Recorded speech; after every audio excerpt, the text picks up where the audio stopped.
I'd like to introduce you to a brand new inventory item. This is a 1949 Chevrolet 3100.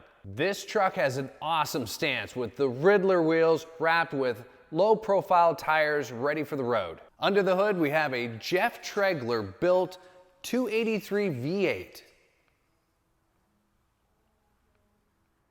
Taking a look at the tail section of this truck, you can really see the depth of the build. First, we've got the four-wheel disc brakes, and then secondarily, we also have side pipes.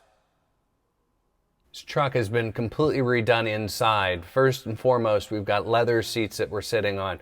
We've got a brand new high-polished steering column, a rally-style steering wheel, turbo 400 transmission, brand new updated gauge cluster here as well.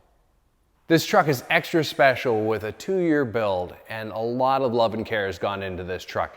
Come check this thing out while it's still available.